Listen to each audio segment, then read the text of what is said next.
नमस्कार दोस्तों, स्वागत है आपका स्टॉक स्क्रीनिंग चैनल पर, जहां हम स्टॉक मार्केट से जुड़ी हर जरूरी जानकारी आपको आसान भाषा में समझाते हैं। अगर आप शेयर मार्केट में इन्वेस्ट करना चाहते हैं तो यह जानना बेहद जरूरी है कि आपके ट्रेड्स को पूरा करने में कौन कौन से लोग या संस्थाएं शामिल होती हैं। स्टॉक मार्केट में पैसा लगाना जितना रोमांचक है, उतना ही यह समझना जरूरी है कि इसमें कौन कौन से लोग या संस्थाएं काम करती हैं। जब आप शेयर खरीदते या बेचते हैं तो इसके पीछे कई महत्वपूर्ण इंटरमीडियरीज होते हैं जो आपके इन्वेस्टमेंट को आसान और सुरक्षित बनाते हैं। तो चलिए आज जानते हैं कि मार्केट इंटरमीडिएटर कौन होते हैं और ये कैसे काम करते हैं।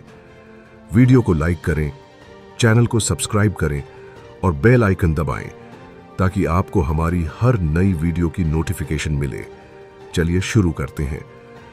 शेयर बाजार में आपके एक शेयर खरीदने से लेकर उस शेयर के आपके डीमैट अकाउंट में आने तक कई तरह की कॉर्पोरेट एंटिटीज यानी कई संस्थाएं बैकएंड में काम कर रही होती हैं, जिससे ये काम सही तरीके से हो जाए।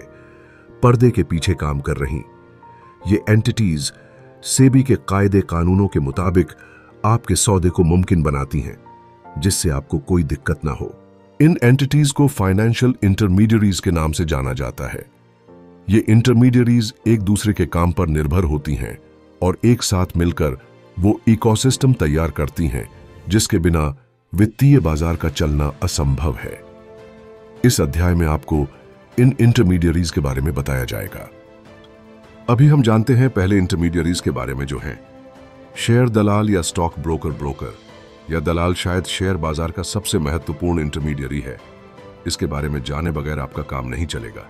ये एक कॉर्पोरेट एंटिटी है जो शेयर एक्सचेंज में ट्रेडिंग मेंबर के तौर पर रजिस्टर्ड होते हैं और इनके पास स्टॉक ब्रोकिंग का लाइसेंस होता है और ये सेबी के नियमों के तहत काम करते हैं। एक तरह से स्टॉक ब्रोकर आपके लिए शेयर बाजार का दरवाजा है।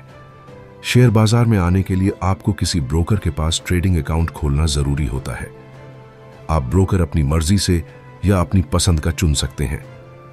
आपका ट्रेडिंग अकाउंट आपके ब्रोकर के पास होता है, जिसके जरिए आप शेयर खरीद या बेच सकते हैं। तो मान लीजिए कि आपने ट्रेडिंग अकाउंट खोल लिया है और आप कोई सौदा करना चाहते हैं जिसके लिए आपको अपने ब्रोकर से संपर्क करना है। तो इसके क्या तरीके हैं? आप खुद ब्रोकर के ऑफिस में जाएं और वहां बैठे डीलर से मिलकर उसे बताएं कि आपको क्या सौदा करना है। डीलर वहां इस तरह के ऑर्डर को पूरा करने के लिए ही बैठता है।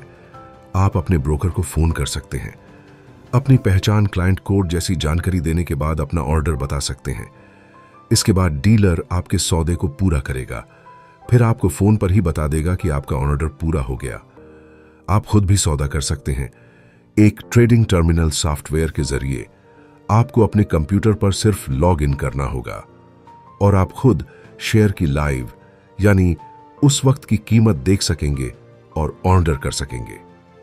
इसीलिए यह सबसे ज्यादा पसंद किया जाने वाला तरीका है।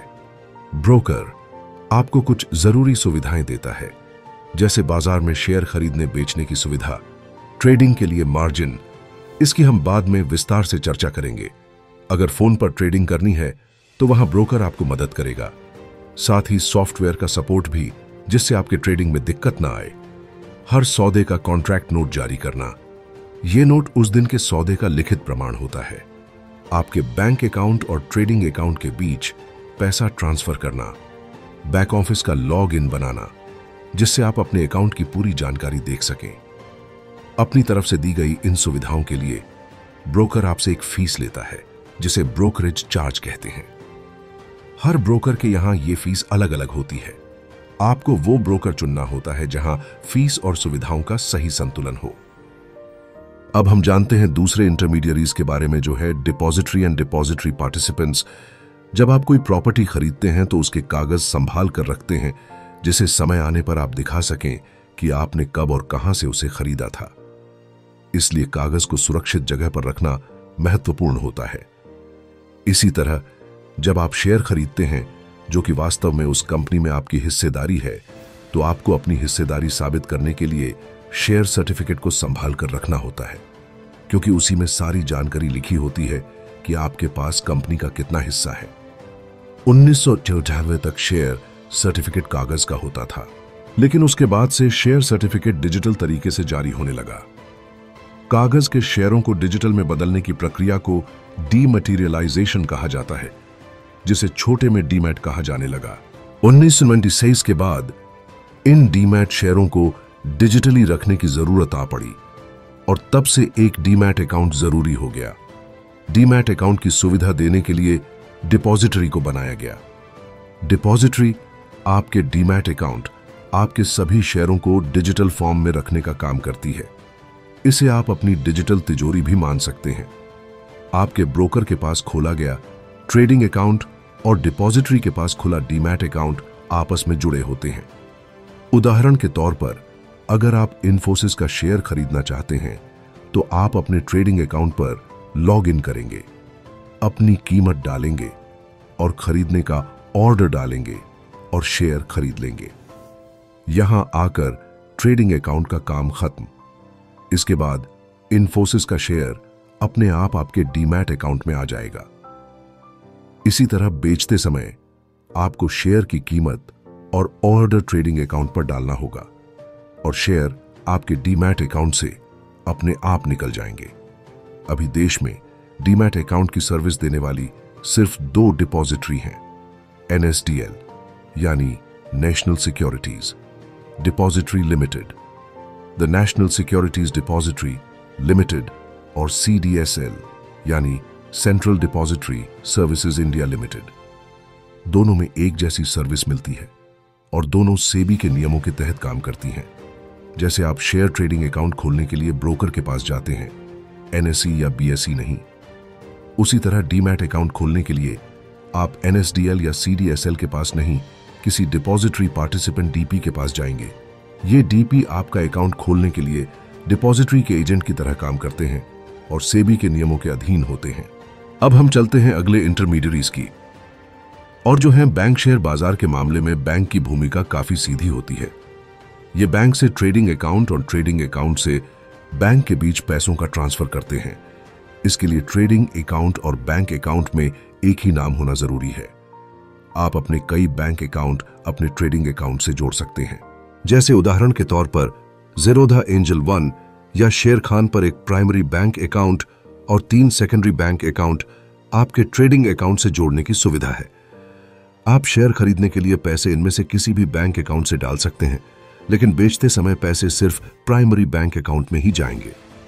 आपका प्राइमरी बैंक अकाउंट आपके ट्रेडिंग अकाउंट डिपॉजिटरी और registrar and transfer agents RTA से भी जुड़ा होता है। तो ट्रेडिंग बैंक और डिपॉजिटरी अकाउंट आपस में इलेक्ट्रॉनिक तरीके से जुड़े होते हैं, जिससे आप आसानी से सौदे कर सकें। अब चलते हैं अगले इंटरमीडियरीज पर, जो है NSCCL और ICCL national security clearing corporation limited.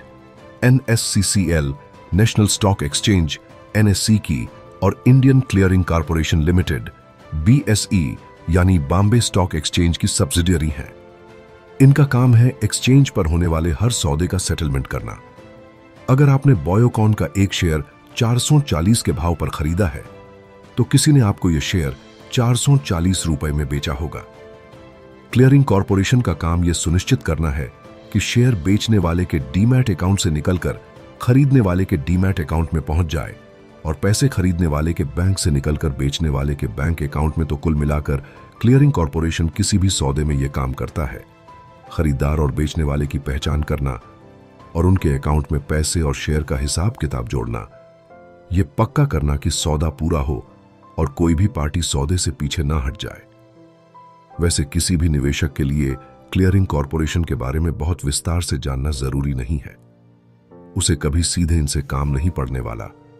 उसे सिर्फ इतना पता होना चाहिए कि एक प्रोफेशनल संस्था पूरे नियम कानूनों के साथ ये काम कर रही है।